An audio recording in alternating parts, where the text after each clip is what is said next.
Bonjour, bienvenue dans Reste sans stress. Aujourd'hui, nous nous intéressons au trouble bipolaire. Alors, le trouble bipolaire, ça concerne beaucoup de monde et même beaucoup de personnalités. Si je vous dis Kanye West, si je vous dis Vincent Van Gogh, le peintre, si je vous dis Benoît Poelvoorde, Maria Carey, Ben Stiller, Mel Gibson, Selena Gomez, Catherine Zeta-Jones, Jim Carrey, Sting, Jean-Claude Van Damme, Robin Williams et même plus récemment un journaliste en France sur France Inter qui est Nicolas Desmorans en 2025, eh bien toutes ces personnalités sont atteints de troubles bipolaires. Le trouble bipolaire, c'est quoi? Ça rentre dans le domaine de la santé mentale. C'est une maladie de la santé mentale. Alors, c'est une maladie extrêmement compliquée à diagnostiquer puisque ça va prendre entre 8 et 10 ans à diagnostiquer. La journée mondiale des troubles bipolaires, c'est le 30 mars. Alors, c'est une date symbolique parce que ça fait référence à Vincent Van Gogh. Vincent Van Gogh était atteint de troubles bipolaires et il est né un 30 mars. Donc, c'est une journée mondiale étant en hommage, en mémoire de Vincent Van Gogh. Alors, les troubles bipolaires, faut savoir que ça se produit en général, ça se déclenche vers 17-40 ans, mais il n'y a pas vraiment de règle générale. Ça concerne plein de monde.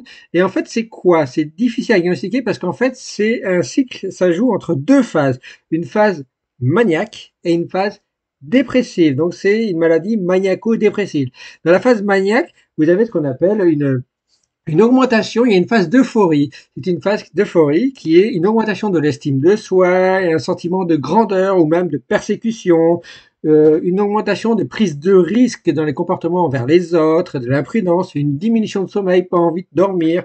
Il y a des changements d'humeur fréquents, changements d'idées très rapides, les personnes parlent très vite. Ça, c'est la phase maniaque. Et puis ensuite, il y a la phase dépressive où là, c'est l'opposé. Il y a un changement d'humeur qui va plutôt vers une baisse de la concentration, une humeur qui est très triste, un développement de stress envers les autres, un sentiment de persécution, une augmentation de fatigue, une diminution d'appétit. Ça, c'est la phase dépressive. Et donc, les personnes atteintes de troubles bipolaires ont des phases d'euphorie, maniaque, et des phases plutôt tristes, dépressives. Et c'est ça, le trouble bipolaire, c'est osciller entre cette phase maniaque et cette phase dépressive. Et donc, c'est des changements d'humeur extrêmement complexes, extrêmement rapides et extrêmement importants.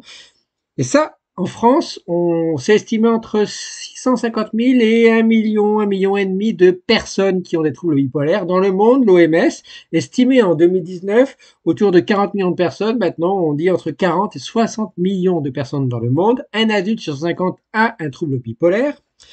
Je vous ai cité plein de personnalités.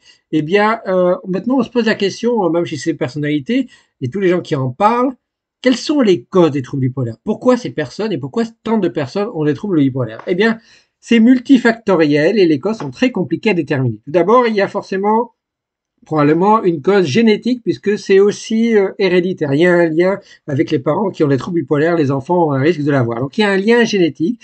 Il y a des gènes qui ont été associés, liés aux troubles bipolaires. Donc il y a un lien génétique. Et puis, il y a avoir beaucoup de stress au cours de sa vie, consommer du tabac, l'alcool, les drogues, ne pas beaucoup dormir, diminution du sommeil, ça joue. Et puis, il a été montré qu'il y a aussi, chez les personnes qui sont atteintes de troubles bipolaires, des anomalies au niveau du cerveau, en particulier au niveau du cortex préfrontal. Donc, il y a un problème au niveau des neurones dans le cerveau, au niveau du cortex. Et le cortex, c'est très important pour le fonctionnement du cerveau. Et puis, il y a aussi une anomalie de différentes hormones, différentes molécules qui fonctionnent dans le cerveau, qui sont très importantes pour l'humeur. C'est la sérotonine et la dopamine. Donc, les personnes atteintes de troubles bipolaires ont des anomalies au niveau cérébral, des anomalies au niveau de sérotonine et des anomalies au niveau de dopamine. Et tout ça, ça joue sur les troubles de l'humeur et pas que, puisque ça joue également sur l'activité cérébrale en général, et d'où parler vite, une forte estime de soi, une idée de grandeur, une perte de l'inhibition au niveau de la prise de risque, donc plus de prise de risque. Et puis à côté de ça, il y a une phase dépressive qui est à l'inverse, un changement d'humeur, qui va jusqu'à même des idées suicidaires. Et il faut savoir que plus de 40% des personnes qui ont des troubles bipolaires sont à un risque de suicide, donc c'est très important.